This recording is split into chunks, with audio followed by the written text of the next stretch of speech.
A Igreja Católica Apostólica Romana nasceu como reino, justamente porque na antiguidade não havia repúblicas tão poderosas quanto reinos, e todas as sociedades de grande sucesso eram monarquias, como no caso do Império Romano. Neste sentido, ao dirigir-se ao Império Romano, a Igreja primitiva descobriu que tinha que converter o rei e fazer da Igreja de Cristo um reino terrestre, porque lá no céu também vigora a monarquia. E por isso, o sistema de governo da Igreja de Cristo só podia mesmo ser uma monarquia, onde a hierarquia é vertical, onde o rei é justo e onde o povo todo é feliz. Meus prezados, vocês já se perguntaram por que no meio cristão, a única das igrejas cristãs, ou pelo menos faz parte da minoria, de igrejas cristãs, cuja estrutura do culto, a liturgia, os paramentos, as vestimentas, tudo aquilo, aquele clima inteiro, aquela atmosfera, lembra uma monarquia. Lembra um reino de reis, rainhas, princesas e príncipes, ok? Aí, quando vocês perguntam, podemos dizer assim, quais são as igrejas, ou pelo menos qual é a igreja principal, que você olhando a liturgia, você olhando como é o culto daquela igreja, você chega a pensar, puxa, parece que estão vestidos como reis e rainhas, ou como príncipes e princesas, ou podemos dizer, pelo menos, o presidente da celebração, aquilo que poderíamos chamar de o pastor, o ministro, é vestido como um rei, não é? Tanto é que usa estola sacerdotal, né? Usa aquela coisa que são chamados paramentos, são todos paramentos reais da nobreza, né?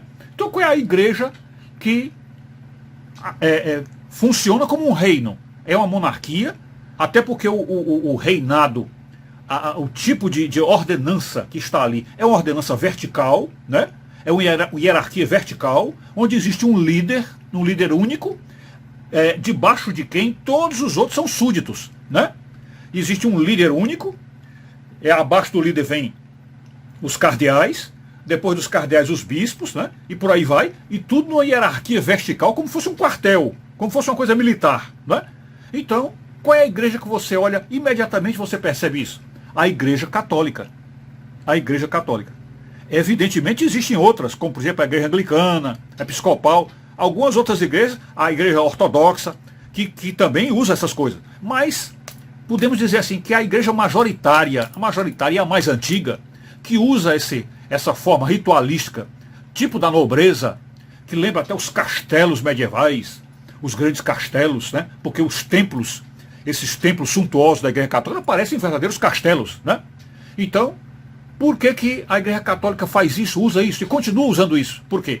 Não é somente porque o regime que Jesus deixou, inspirando São Pedro, para escrever na carta de Pedro que nós somos uma geração de sacerdotes e reis, não é? Aquela passagem lá de São Pedro, onde ele diz que nós fomos criados por Deus com a missão de sacerdócio real e nação santa, né? Como se fosse um regime de reis. E está lá escrito, lá que eu vou mostrar para vocês esse texto. Pois bem, mas então qual é o argumento principal? Porque a Igreja Católica poderia simplesmente usar paletó e gravata, como usam as igrejas protestantes, não é? Ou poderíamos perguntar por que as igrejas protestantes só usam paletó e gravata, não é? Então por que a Igreja Católica continua com esse ar de reino? É como se fosse um reino, né? É uma monarquia. Por que isso?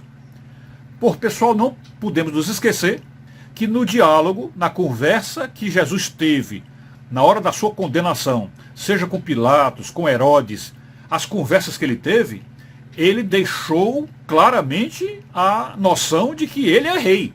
Quando perguntaram para ele, tu és rei? Aí uma hora ele ficou calado, mas na outra hora ele disse, meu reino não é deste mundo, né? Meu reino não é deste mundo. Quando Jesus diz que o reino dele não é deste mundo, ele está dizendo o quê? Que ele é rei, né? Ele está dizendo que é rei. Se está dizendo que é rei, embora o reino dele não seja na terra, mas é rei no outro mundo, ele está dizendo que lá tem um regime vertical, com um líder único, e todos os outros como súditos, né? E lá no céu seria como? Isto é no céu. Esse reino é o reino de Deus, é no céu. E o céu é como? É o Senhor Todo-Poderoso, que é o Rei. Aí vem seus arcanjos, anjos, querubins, serafins. Vem aquela hierarquia. E depois desse pessoal, vem aí os homens, os santos, os consagrados, todos aqueles chamados salvos, né? Então, isso é o reino de Deus. É o reino de Deus. E, portanto, a Igreja Católica reflete o sistema de governo do céu. O sistema de governo do reino de Deus. Portanto, do ponto de vista político, a Igreja Católica está 100% certa. 100% certa. Porque lá no céu não reina uma democracia. Não existe uma democracia. Não existe uma república. Uma república. Lá é o regime vertical. Né? É uma monarquia com um rei absoluto que manda em tudo e todos os outros são súditos. Então a Igreja Católica está corretíssima ao imitar, entre aspas, na terra, um reino, seguindo a orientação de Jesus de que a igreja deveria ter um líder, e este líder foi visto no Novo Testamento quando ele passa a peteca sempre para Pedro, a partir do início da fundação da igreja, né, quando ele diz: sobre esta pedra eu edificarei a minha igreja. E que pedra? A pedra que ele batizou na hora era Simão Barjonas, e ele batizou: tu és Pedro, porque tu és pedra, e sobre esta pedra eu edificarei a minha igreja. Então, a partir dali, ele já mostrou o regime vertical, a hierarquia vertical da igreja, com o líder, que era Pedro. Colocando, então, mais outros dois, que foram chamados por Paulo de colunas, que era João e Tiago, né, colunas, portanto, seriam os primeiros bispos, né, os primeiros bispos. Um dos bispos seria o líder. Então, tinha os primeiros bispos, e a partir de então, seriam só os pastores, os obreiros, os enviados, os evangelistas, né? Então, está aí a prova da Igreja Católica seguindo rigorosamente o modelo político do céu e com a orientação de Jesus, que passou a peteca para Pedro em diversas ocasiões no Novo Testamento, como aquela ocasião memorável, quando Pedro, querendo desistir da missão, querendo desistir do trabalho, foi em direção ao mar, inclusive tirou até as roupas, e aí Jesus apareceu para ele e perguntou por 3 vezes: Pedro, tu me amas? Pedro, tu me amas? Pedro, tu me amas? E aí Pedro, ao final, disse: Senhor, tu sabes que eu te amo. E Jesus perguntou 3 vezes por quê? Porque Pedro negou Jesus 3 vezes, não foi? Pedro negou Jesus 3 vezes. Aí ele perguntou 3 vezes a Pedro por que Pedro, se Pedro o amava. E quando Pedro disse pela 3ª vez que o amava, ele disse: vai e apacenta o meu rebanho, ou vai e apacenta as minhas ovelhas. Logo, ele colocou Pedro como apacentador das ovelhas. E o apacentador das ovelhas se chama pastor. Pastor. Portanto, o primeiro pastor colocado por Jesus é Pedro. Então aí está por que razão a Igreja Católica tem essa forma de reinado, essa forma monárquica de se apresentar ao mundo. Então essa forma monárquica que nós vemos hoje nas roupas de padres, de freiras, etc., como se fosse uma fotografia de um reino. E que reino é este? O reino de Deus, que é assim também no céu, como nós vamos morar lá. É isso. Fique com Deus. Saúde e paz, tudo bom.